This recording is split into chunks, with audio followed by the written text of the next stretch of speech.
मेरे साथ इस वक्त फ़ाहद शहबाज का मौजूद हैं, किसी तारुफ के मोहताज नहीं हैं, इक़्तिदार के ऐवानों में भी घूमते हैं, बहुत सारी राहदारियों में भी घूमते हैं, क्लोज़ रवाबित भी हैं इनके सियासतदानों के साथ। तो आप 2024 का जो इलेक्शन है उसके बाद इनसे पूछते हैं, नवाज शरीफ साहब कहीं ये तो नहीं कहेंगे मुझे क्यों निकाला के बाद मुझे क्यों बुलाया? फ़ाहद साहब आपको लगता है ऐसा कह देंगे? मियाँ साहब जो हैं उन्हें रिकॉर्ड पे लाना चाहिए कि वो डील करके गए थे और क्यों करके गए थे। यही काम जब इमरान खान जेल से बाहर निकलें उन्हें भी करना चाहिए।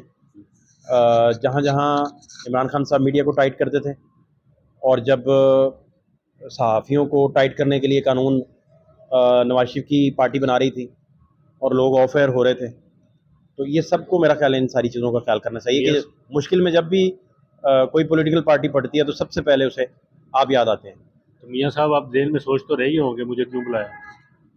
मेरा ख्याल है उन्हें एक्सपेक्टेड था कि ये होगा मेरे ये साथ। हो एक्सपेक्टेड था क्या शायद वो धोखा होगा या पीछे से छुरा घोंपा जाएगा? नहीं ये नहीं एक्सपेक्टेड था। नहीं। अब तो देखिए उनकी पोजीशन ठीक करने के लिए पूरा सारा निज़ाम हरकत में आया हुआ है। आपकी आंखें तरस गई इस दफा।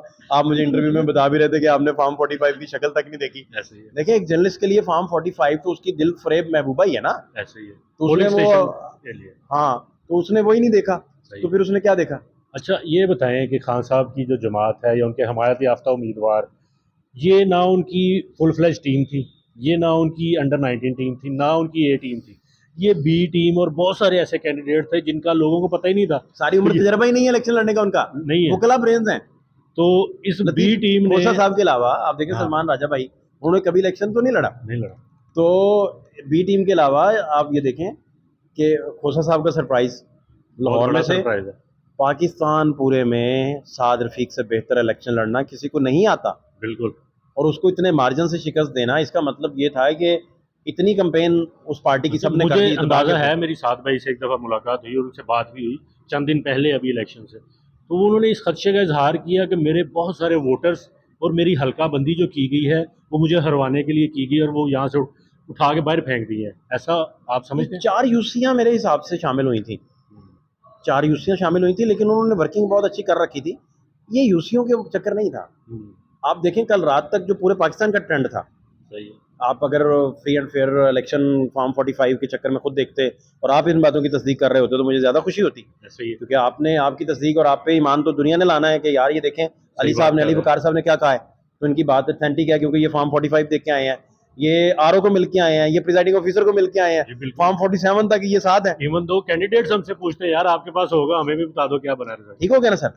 तो फिर इन सारे मसाइल में आप फ्री एंड फेयर का तो फिर अब मेरे लिए सरप्राइजिंग सबसे बड़ा था शेख रुहेल असगर वाला हल्का, क्योंकि मैंने वहाँ खुद भी अपना प्रोग्राम एक किया था। जितनी पब्लिक से मैंने डिस्कस किया था ना, उन्होंने ये कहा था कि शेख रुहेल असगर जीत जाएंगे। वसीम कादर ने बहुत बड़ा सरप्राइज दिया। अब ये बताएं सर, इलेक्शन हो गया, नताइज आना शुरू हो गए, जैसे मियां अजहर का कंफर्म था हमें। हाँ। वो हम अपने चैनल पे अनाउंस भी कर चुके थे कि मियां अजहर जीत जाएगा। जैसे मैनिपुलेट हुआ है या करने की कोशिश की जा रही है, आप समझते हैं इससे पाकिस्तान में मुआशी इस्तेहकाम कभी नहीं आएगा? सर, कभी बिल्कुल भी नहीं सर। आपका लॉ एंड ऑर्डर ना हो, फ्री एंड फेयर ना हो, तो इससे काम क्या, आपका मुस्तकबिल फिर आपके सामने है। हम फिर सड़कों पे धरने, एहतजाज, जुलूस ही देखेंगे। करेगा कौन? जाहिर है कोई भी नहीं आएगा, सड़कें खाली मिलेंगी आपको। ये आपने इस चीज़ को मद्देनजर रखते हुए नहीं कहा कि जो अभी रिसेंटली खान साहब को सजा हुई कोई नहीं बाहर आया? नहीं, मैं कह रहा हूँ कि आप देखिएगा कोई तहरीक नहीं आई, कोई तहरीक नहीं आई। क्या वजह?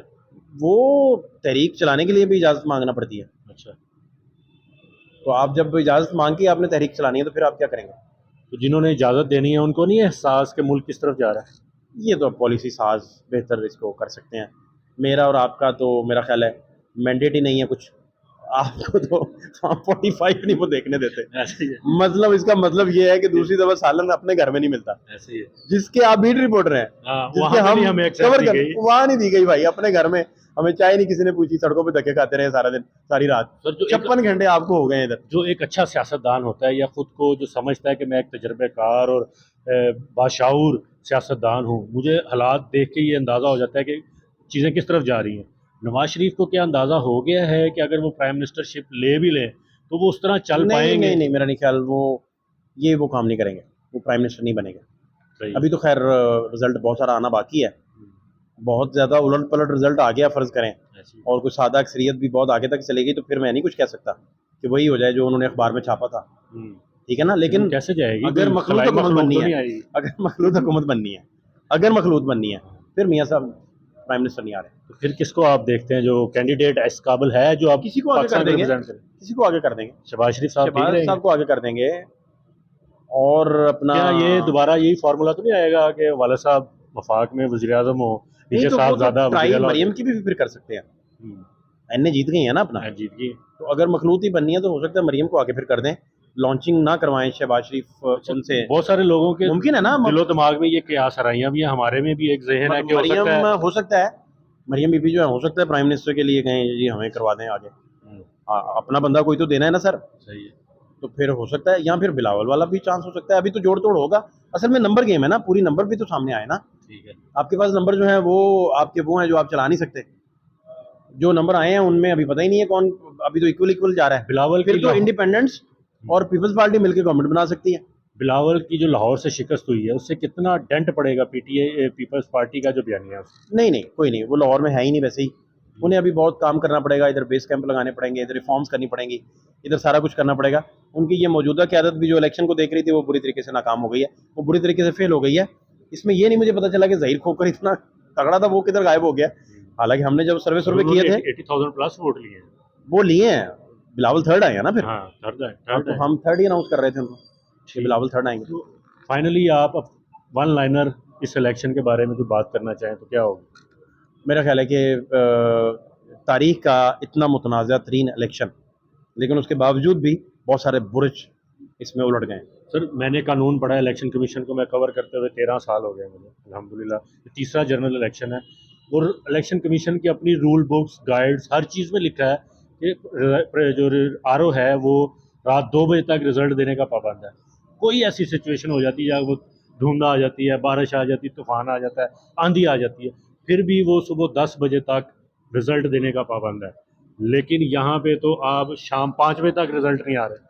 नहीं तो इसीलिए तो 56 घंटे से आप इधर है भाई, आपको रेस्क्यू करने कोई नहीं आया, नहीं आया। ना कोई घर से लेने आया, ना किसी ने खाने का डब्बा भेजा, ना किसी ने रॉ भेजी, ना किसी ने खीर भेजी, आपको कुछ नहीं भेजा आपको भाई। कुछ भी नहीं भेजा। तो फिर इसी तरह ही है। बस दुआएं ही आ रही हैं खैर से आ रही हैं। बहुत शुक्रिया थैंक यू खान सर, भाई, बहुत शुक्रिया। Thank you sir.